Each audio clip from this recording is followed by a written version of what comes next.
राष्ट्रवादीच्या विलिनीकरणाबाबत मला आधीच माहिती होती असं पहिल्यांदाच सुनील तटकरेंनी मान्य केलंय।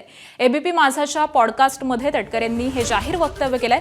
मात्र आपल्या राष्ट्रवादीच्या विलिनीकरणाला कधीच विरोध नव्हता असं देखील तटकरेंनी म्हटलंय। अजित पवारांच्या अपघाती निधनानंतर सातत्यानं शरद पवारांच्या राष्ट्रवादीचे नेते हे विलिनीकरणाबाबत बोलताना दिसून आले।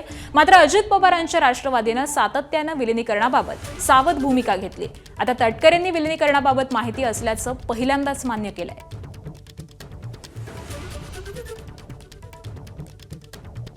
दादांचा शव ज्या वेळेला अंत्यदर्शनासाठी विद्याप्रतिष्ठानच्या प्रांगणामध्ये सर्व पोस्टमॉर्टमची प्रक्रिया करून आणणं पहिल्या दिवशी, अंत्यसंस्कार दुसऱ्या दिवशी झाले। त्या पहिल्या दिवशीच काही जबाबदार नेत्यांनी मुलाखती दिल्या की दादांची अंतिम इच्छा होती विलिनीकरणाची, विलिनीकरण टप्प्यात आलेलं होतं, या तारखेला विलिनीकरण होणार होतं। आणि मग एक सो कॉल तो एक व्हिडिओ तो नंतर दादा त्या बैठकीला बसलेत आणि ते सगळे आहेत असा तो झाला।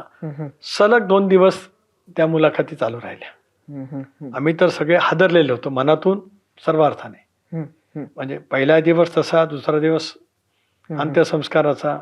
त्यामुळे मी तर मीडियाच्या पुढे बोलण्याच्या मानसिकतेमध्येच नव्हतो। बोललो असतो तर अशुतभान आवरलाच नसता आणि बोलताही आलं नसतं। तर त्याच्यामुळे ज्या पद्धतीने ते सुरू झालं याचा अर्थ लगेचच लक्षात आला, राजकीय अर्थ, की नाही आता याचा काही ना काहीतरी घडत आहे।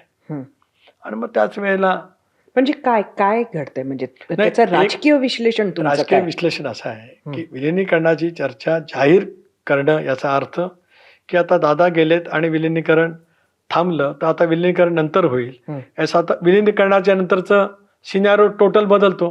आता म्हणजे माझा काय त्याला विरोध होता अशाला काय भाग नाही। मला त्या गोष्टीची अगोदर माहिती होतीच।